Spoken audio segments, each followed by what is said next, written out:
Hello, bankers. A very good evening to all of you. Welcome back. Welcome to JIB CIB Prep.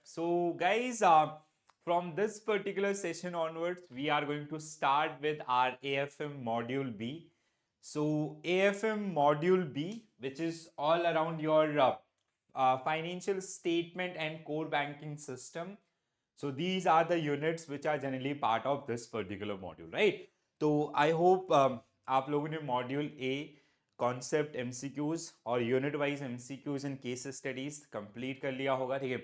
Now it is time for module B and the prerequisite requirements are basically you have to go through that module B compilation video for concept as well as a practice of 100 questions. Okay, so that is already uploaded. I hope आप उनको देख चुके होंगे, ठीक है. Now it's time for unit wise MCQs and case studies. So from today itself we are going to start with this particular one, ठीक है. So module B आपका and one another thing guys, basically module B को समझने के लिए module A को पढ़ना बहुत जरूरी है. तो सीक्वेंस आपका फ्लो में फॉलो करेंगे तो बहुत ज्यादा हेल्पफुल रहेगा, ठीक है. So these are the units which are part of this particular module. So first we have balance sheet equation which we are going to cover in this session. Then we have preparation of final accounts. Then we have company account 1, company account 2. ये सबसे बड़े unit है आपका, ठीक है. Then we have cash flow statement and fund flow. Final account of a banking company. Core banking system and accounting in computerized environment. ठीक है. All these units are equally important. ये बहुत बेसिक है. यहां से आप हाफ मार्क्स के question या 1 मार्क्स के क्वेश्चन एक्सपेक्ट कर सकते हैं बस, but rest are like equally important, ठीक है. तो टॉपिक देखने में बहुत कम लगते हैं but when you study this particular thing with the help of Macmillan and all, तो आपको लगेगा कि हाँ बहुत बड़े बड़े यूनिट्स आपके, specially these two units, company account 1 and company account 2 as well as final accounts of a banking company और फाइनल अकाउंट्स, ठीक है. तो स्टार्ट करते हैं सेशन को with very first unit which is balance sheet equation, ठीक है. सो by the way सबको पता है ना क्या होता है बैलेंस शीट इक्वेशन, याद है ना. So it is asset equal to liabilities plus owners equity. So why asset are always equal to liabilities, और इसके अलावा आपका why this liability is also known as outside liability and this is inside liability, ठीक है. और ऐसे जो बहुत सारे जो फंडामेंटल्स हैं वो हमने पढ़े थे, ठीक है. तो आपका basic introduction balance sheet equation, this is the equation, ठीक है. Computation of balance sheet equation. So बहुत ही छोटा सा यूनिट है बट बहुत इंपॉर्टेंट है. You can expect at least 1 marks question और वो 1 marks question is completely driven by this particular equation, ठीक है. इक्वेशन अगर आपको याद है, पता है, तो आप आसानी से इसको सॉल्व कर पाएंगे, ठीक है. सो ये हमने डिस्कस किया था आपका किसमें, आपका फंडामेंटल क्लासेस के अंदर. So asset equal to capital plus liabilities. Capital is basically it is also known as risk capital, money contributed by owners. Okay, so if we talk about the asset side, so it include cash, then we have bank balances, bills, receivables, debtors, stock and trade, furniture, machinery, building, ठीक है. So furniture, machinery, building, these are non current asset. Cash, bank balance, bills payables, receivable, sorry, debtors, stock and trade, these are current asset, ठीक है. Capital and reserve and surplus, these are basically part of the contribution from the owners. Creditors means and we have payables and outstanding expenses, bank overdraft, ठीक है. So these are kind of outside liability also, right. तो ये आपका equation, why asset is always equal to liability, because from taken liability itself we generally create the asset. ये हमने समझा था काफी डिटेल में. तो अब थोड़ा सा हम लोग क्वेश्चन को प्रैक्टिस करेंगे. So we have set of question basic to advance, सारे वेराइटीज के क्वेश्चन रहेंगे, ठीक है. तो पहला क्वेश्चन इक्वेशन के ऊपर है. So what is balance sheet equation. So it is asset equal to liabilities plus owners equity, ठीक है. So asset equal to liabilities plus assets equal to liabilities plus owners equity. That means option A only will be right answer. जैसे हमने समझा था ना, let's say there is a person called Mr. A who started a business ABC Limited. Okay, so he started this business ABC Limited with let's say 1 crore rupees initial amount. Okay, so this amount is also known as risk capital. Okay, why it is called risk capital? Because he is investing in an idea. तो अगर ये idea चलेगा तो सारा जो return होगा इसका होगा, अगर नहीं चलेगा सो विल गेट नथिंग। ठीक है, so now from this is liability on the firm. ठीक है, ड्यू टू आपका कौन सा कॉन्सेप्ट, दिस ड्यू टू आपका business entity concept. As per business entity concept, businesses are a separate unit from the owners, okay, and every transaction we will account in the name of business, not in the name of owners or proprietors of that particular firm। ठीक है, अब देखो क्या होगा, A started this business with 1 crore rupees and this is liability on this firm। ठीक है, this will be capital। तो अगर आप इसका बैलेंस शीट बनाओगे तो कैसे दिखेगा, कुछ इस तरीके से। ठीक है, so liabilities will be आपका capital which is 1 crores and asset side में क्या होगा, डे वन आपका कैश 1 करोड़। ठीक है, सो अब पहला एंट्री ये हो गया। दूसरा, let's say they purchase property plants equipments worth rupees 50 lakhs। तो हाउ दिस विल इफेक्ट आपका asset, now asset will become, आपका एसेट में क्या होगा, property plants equipments 50 lakhs and cash component will decrease to 50 lakh and liability will remain same. Liability side में आपका क्या होगा, कैपिटल आपका कितना 1 करोड़। ठीक है, 1 crore asset equal to liability. अगला जो हुआ, let's say third one is they took a loan. ठीक है, they took a term loan from bank worth rupees 20 lakhs। ठीक है, 20 लाख रुपए का इन्होंने लोन लिया। So how this transaction will effect this equation, so now their liability will increase, term loan 20 lakhs। ठीक है, this is outside liability, capital will remain same आपका 1 crore and asset आपका क्या इंपैक्ट होगा। ठीक है, एसेट आपका प्रॉपर्टी प्लांट्स इक्विपमेंट्स 50 lakhs, आपका cash component will increase to 70 lakh, so 1.20 CR 1.20 CR। ठीक है, so this is the one। तो इसीलिए हम लोग बोलते हैं कि asset are always equal to liabilities. Why, because from taken liability itself we create asset. जैसे हमने ये लाइबिलिटी लिया उसी से हमने अपना एसेट क्रिएट किया। ठीक है, समझ में आ गया, इक्वेशन बहुत आसान है। चलो आगे, a company purchase a machine worth rupees $40,000 on credit, what will be the impact on balance sheet equation. बताओ जरा क्या होगा इफेक्ट आपका। अब दोबारा से आइए बैलेंस शीट पे। ठीक है, तो क्या हो रहा है आपका, देखो लाइबिलिटी में क्या होगा, what will be liability side, there this creditors. ठीक है, so means bills payables will increase by how much 40,000। Asset side में क्या होगा आपका, दे परचेज अ मशीन। ठीक है, सो इक्विपमेंट मशीन आपका कितना $40,000, so that means their asset and liability both will increase by $40,000, right? तो ऐसे ही क्वेश्चन आपको वहां पे मिलेंगे। So asset increase by 40,000, liabilities increase by 40,000, that means option A only will be right answer for this particular question। Understood? आगे बढ़ते हैं।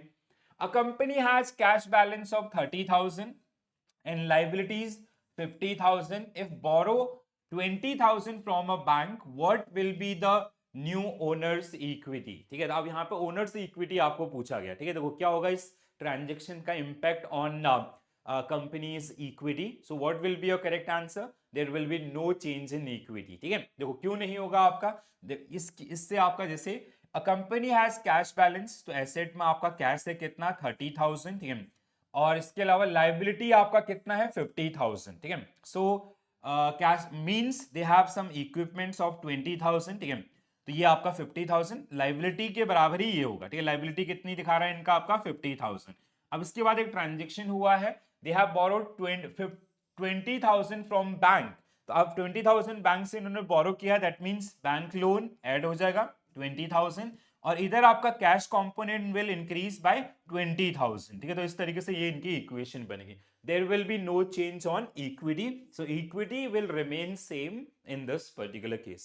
equity कैसे होगा आपका, जैसे अगर उन्होंने शेयर इशू किया होता या आपका जो रिटेन अर्निंग है वो इन्वेस्ट किया होता तो उससे इक्विटी के ऊपर आपका इफेक्ट पड़ता। ठीक है, when a company purchase inventory on credit, how does the transaction effect the companies assets and liability, और वो इक्विटी भी आपको पूछ सकता है। ठीक है, तो इक्विटी पे तो कोई चेंज होगा नहीं, बट हाँ एसेट। अब देखो उन्होंने क्या बोला, a company purchase inventory on credit, let's say it is आपका 5 लाख रुपीज, 5 लाख की इन्होंने इन्वेंट्री रॉ मटेरियल खरीदा है, किस पे, उधारी पे।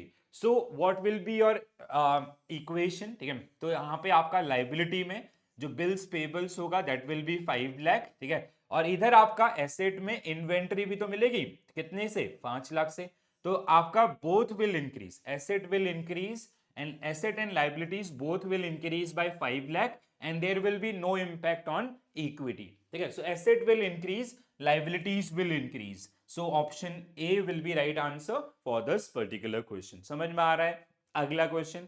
This is for 1 marks question. ठीक है? Based on your previous year examination, I hope everybody will be able to solve this particular question now. ठीक है? देखो, a company purchased building worth rupees 5 lakh by paying 1 lakh rupees in cash, taking out a bank loan for remaining amount. तो उन्होंने bank loan कितने का लिया है, 4 लाख रुपए का लिया है, ठीक है। What will be the effect of this transaction on accounting equation? तो क्या होगा इफेक्ट आपका, अगेन फिर से ड्रॉ कर लेते हैं, ठीक है। सो लाइबिलिटीज आपका विल इंक्रीज, बैंक लोन जो है आपका, ठीक है, विच इज 4 लाख, ठीक है। अब एसेट साइड में क्या हुआ, इवेंचुअली उन्होंने जो एसेट क्रिएट किया वो कितने का, जैसे आपका बिल्डिंग ऐड हुआ, प्रॉपर्टी 5 लाख का, this was get added, mine cash जो हुआ वो माइनस हुआ 1 लाख से। तो अगर हम इनको नेट करते हैं तो इवेंचुअली हमारा जो एसेट इंक्रीज हुआ वो कितने से, 4 लाख से। अब बहुत सारे लोग होंगे जो उनको लगेगा कि एसेट इंक्रीज हुआ कितने से, 5 लाख से, लायबिलिटी इंक्रीज हुए 4 लाख से, तो गलत है, ठीक है। तो ये आपका सही आंसर क्या होगा इसमें, both will increase by 4 lakh rupees, क्योंकि ये गोल्डन रूल समझो इसको कि from taken liability itself we create asset. अगर लायबिलिटी आपका 4 लाख की है तो आपका जो एसेट है वो भी कितने का होगा, सिमिलर अमाउंट का होगा। तो यहाँ पे 1 लाख रुपए आपका कैश जो करंट लाइबिलिटी थी वो कम हुई, हाँ करंट लाइबिलिटी कम हुई 1 लाख से, और आपका जो नॉन करंट लाइबिलिटी थी वो इंक्रीज हुई कितने से, 5 लाख से, ठीक है। So the overall is 4 lakh. So asset will increase by 4 lakh, liabilities will increase by 4 lakh and equity will remain unchange, ठीक है। अगला क्वेश्चन प्रैक्टिस करते हैं, अगेन फॉर 1 मार्क्स। कई बार ऐसे भी वो आपको क्वेश्चन दे देगा बड़ा बड़ा दिखाने के लिए, जिससे आप थोड़ा सा घबरा जाएं, ठीक है। सो a company ABC Corporation whose asset is 5 lakh, liabilities 2 lakh, owners equity 3 lakh। तो asset equal to liability plus owners equity, equation सही है, ठीक है। अब क्या हुआ, ABC Corporation borrow 50,000 from a bank and purchased a new equipments worth rupees 30,000। How this transaction will impact company's asset and liability? अब कई लोगों को क्या लगेगा कि आपका उन्होंने लाइबिलिटी इंक्रीज हुआ 50 से, और जो आपका इक्विपमेंट्स है वो आपका 30,000 का है, तो asset will increase bye 30,000। But आपने 50,000 लोन लिए थे, उसमें से 30,000 खर्च किया, 20,000 आपके पास है ना in the form of cash.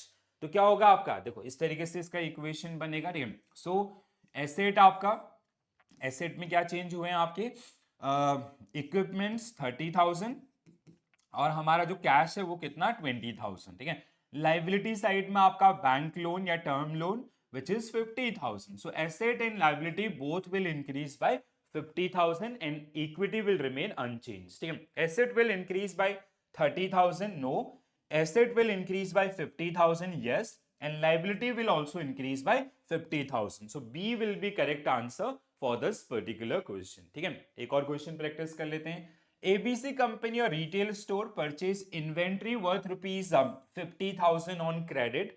तो अब इन्होंने 50,000 रुपए का इन्वेंट्री परचेज किया है क्रेडिट पे। तो what will B that effect, so their asset and liability will increase bye 50,000, ठीक है। So increase in asset, increase in liability कितने से, आपका 50,000 से, अंडरस्टूड। तो ये आपका इक्वेशन के अराउंड जो क्वेश्चन जो आपको देखने के लिए मिलेंगे mostly for half marks in 1 marks. 1 marks के क्वेश्चन सबसे ज्यादा पूछे जाते हैं, और कई बार वो आपको अगर पेपर लेवल इजी होगा तो वही क्वेश्चन आपको 2 मार्क्स में स्टेटमेंट के साथ दे देगा, ठीक है। कुछ और क्वेश्चन प्रैक्टिस कर लेते हैं, ठीक है।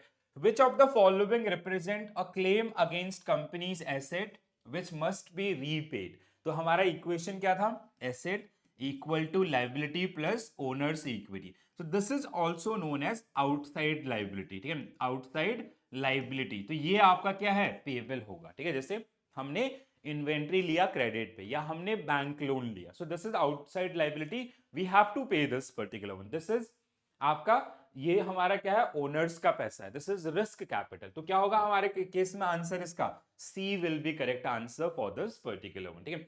So liabilities represent the obligation a company owe to external parties and are classified as either current or non-current depending on their due date. This claim against the company asset and must be repaid. Okay, अगला A company has asset 2,50,000, liability 1,50,000. So what is owners equity? इतना आसान question, और ऐसा पूछा गया है, मतलब ऐसा नहीं कि मैं अपने मन से दे रहा हूँ, ठीक है. So asset equal to liability plus equity. So now we know the asset is 2.5 lakh and liability is कितना है आपका 1.5 lakh. तो ये कितना हो जाएगा 1 lakh हो जाएगा. So what will be your correct answer? A will be right answer for this particular question. ठीक है, नेटवर्थ भी इसको हम लोग बोलते हैं. If a company purchase equipments worth rupees 10,000 on credit, how does this transaction will impact the balance sheet equation? ठीक है, so एक कंपनी आपका जिसने परचेज किया है 10,000 रुपीज का क्रेडिट पे, तो asset and liability both will increase by 10,000 and equity will remain unchange. So asset increase, liability increase. So B will be correct answer for this particular one. Next one, a company issue bonds worth rupees 1 lakh dollar.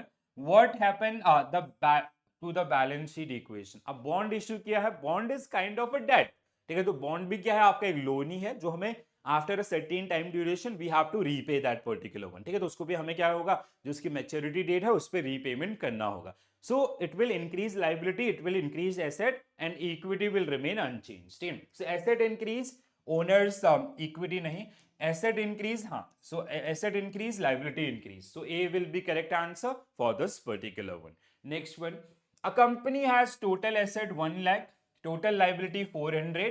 What is company's net worth? ठीक है, same चीज आपका. तो company net worth हम लोग कैसे निकालते हैं? So networth is equal to asset minus liabilities. ठीक है, सो एसेट आपका है 1 लाख और दिस इज 40 लाख, तो क्या हो जाएगा आंसर आपका 60,000. ठीक है, सो 60,000 will be right answer for this particular one. ठीक है, आगे बढ़ते हैं. चलो, कुछ क्वेश्चन आपके मैकमिलन के बुक में दिए गए हैं. दो we have discuss these particular or these type of question with our concept classes as well, so we'll quickly go through these one. So there is a company called R who started a company, ठीक है, so with 20,000. So what will be the equation? R ने company start किया, तो इसकी liability कितनी होगी? Risk capital आपका कितना 20,000. ठीक है, एंड एसेट में आपका इट विल बी कैश 20,000. पहला एंट्री जो आपका था, ठीक है, are capital 20,000, cash is asset आपका कितना 20,000. ठीक है, अगला ट्रांजेक्शन क्या हुआ है आपका? Next transaction is they purchase machinery worth rupees 1,000. 1,000 रुपए का इन्होंने मशीनरी परचेज किया है, उसका इंपैक्ट क्या होगा? सो आपका basically what will it make, so आपका जो लाइबिलिटीज है that will remain same. Capital, risk capital आपका 20,000, एसेट आपका 20,000 होगा, बट उसका bifurcation, property plants equipments 1,000 and cash component will come to 19,000. ठीक है, तो जैसे आपका लाइबिलिटी आपका 20,000, risk capital or capital, but अब यहाँ पे cash will become 19,000 and machinery आपका 1,000. टोटल 20,000 20,000, इन दोनों का टोटल हमेशा क्या होगा? इक्वल होगा. फिर उन्होंने क्या किया? The business purchase goods worth rupees 2,000 in cash. ठीक है, 2,000 रुपए में इन्होंने आपका, तो अब यहाँ पे क्या होगा? Now your cash component will decrease to 17,000. पहले यहाँ पे 19,000 था, अब ये 17,000 हो जाएगा. और आपका इक्विपमेंट्स मशीनरी 1,000 और इन्वेंट्री आपका कितना 2,000. लाइबिलिटी विल रिमेन सेम आपका. ठीक है, समझ में आ रहा है? तो आर्स कैपिटल 20,000, आपका कैश इज नाउ 17,000, मशीनरी 1,000, आपका गुड्स आपका 2,000, टोटल 20,000. ठीक है, इस तरीके से आपका जो बनेगा. ठीक है, so this is the format as per the section 29. This we are going to discuss in detail itself. ठीक है, आने वाले समय में मैं इसको काफी डिटेल में आपको पढ़ाऊंगा. ठीक है, एक चीज मैंने आपको लास्ट टाइम बताई थी कि banking companies in India they have to prepare their final accounts in accordance with section 29 of banking regulation act 1949. ठीक है, so as per this we have two major documents. One is form A, जो आपके screen पे आपको दिख रहा है, ठीक है, which is proforma balance sheet. ठीक है, so form A proforma balance sheet and form B is proforma profit and loss account. ठीक है, so proforma profit and loss account. In total we have 18 schedule.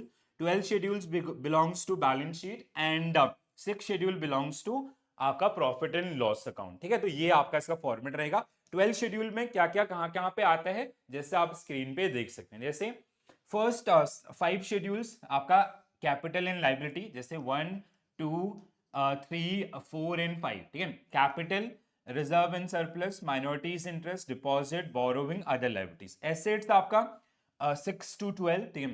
Cash and balances with RBI, balances with bank, money at call and short notice, investment including gold, advances, fixed deposit, other asset, goodwill on consolidation, then आपका contingent liabilities 12 हो जाएंगे। फिर इसके बाद आपका profit and loss account, ठीक है, जिसमें प्रॉफिट आपका interest income and other income 13 and 14, then expenses आपका 15 and 16, 17 is net profit net loss, 18 is note to account, ठीक है। अभी आपको इसकी चिंता नहीं करनी है।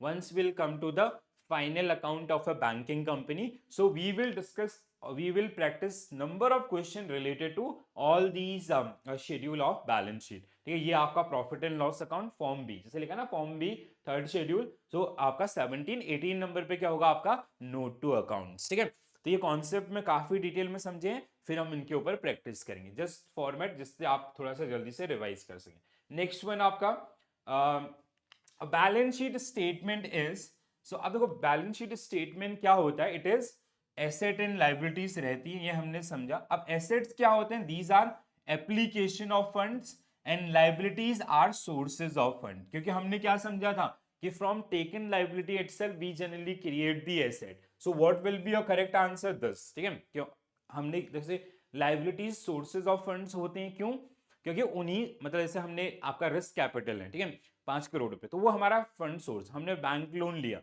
और उसी से हम एसेट क्रिएट करेंगे। एसेट क्रिएट मतलब आपका that is application of funds, तो आपका B both will be right answer for this one. Next one guys, in which statement the extended accounting equation use, balance sheet में आपका use होता है, ठीक है। बहुत सारे ऐसे छोटे छोटे क्वेश्चन भी मिलेंगे।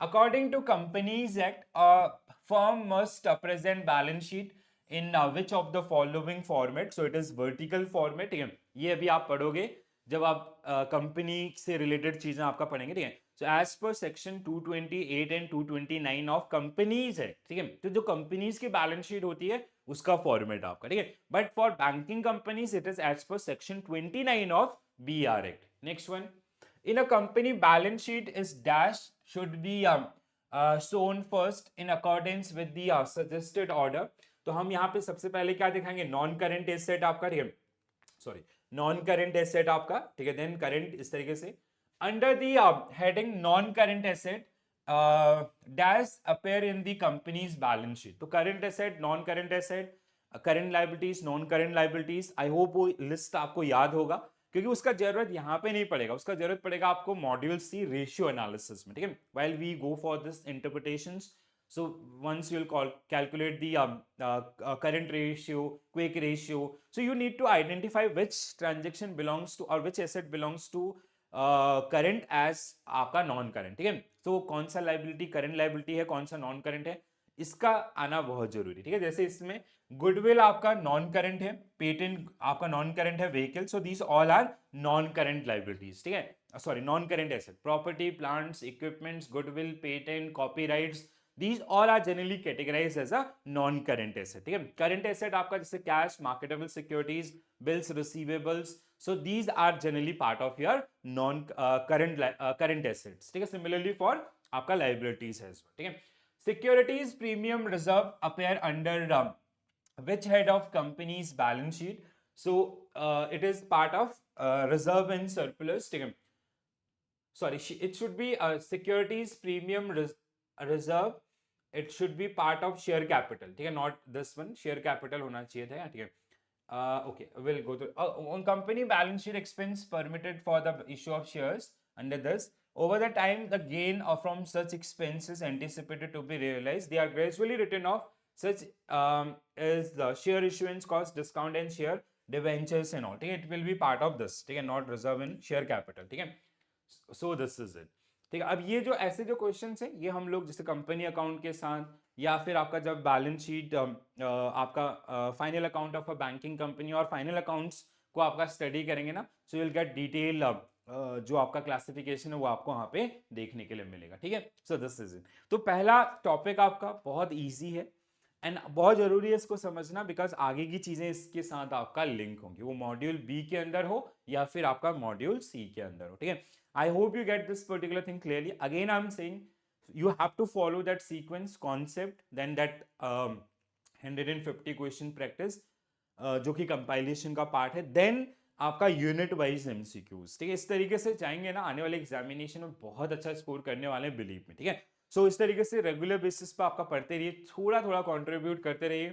कोई भी डाउट आता है तो ये मेरा टेलीग्राम चैनल है, आप मुझे यहाँ पे डायरेक्टली पिंग कर सकते हैं, पर्सनली मैसेज भेज सकते हैं, जो भी इश्यूज आ रहे हैं, कोई भी हेल्प चाहिए उसके लिए भी आप हमें यहाँ पे कनेक्ट कर सकते हैं, ठीक है। जो लोग एप्लीकेशन के थ्रू देख रहे हैं तो वहाँ पे चैट वाला ऑप्शन आता है, उसके थ्रू आप मुझे कनेक्ट कर सकते हैं। So I will definitely get back to you, okay. तो आज के लिए इतना ही करेंगे guys. I hope you enjoy this session. कैसा लगा जरूर बताइएगा। Do share this feedback through the comment section, थोड़ा शेयर करा करें, ठीक है। आपकी जो प्रॉब्लम्स हैं, जो डाउट्स हैं, वो क्लियर हो रहे हैं या नहीं हो रहे हैं। दूसरी तरफ अगर चीज़ें पसंद आ रही हैं तो अपने दोस्तों के साथ जरूर शेयर करो, ठीक है। उनको भी चीज़ें हेल्प आउट करेंगे, ठीक है। So do share with your friends also, ठीक है। And I hope every one is okay with this language. आप इंग्लिश मीडियम वाले हैं या हिंदी मीडियम वाले हैं, ठीक है। So that's why I am using bilinguals, ठीक है। So every one can get benefited from these particular session, okay. So in next session we will be talking around the final accounts of a company, तो unit number 13 जिसको आपका discuss करेंगे, ठीक है। So this is it, bye bye, take care all, have a nice day and all the very best guys, thank you.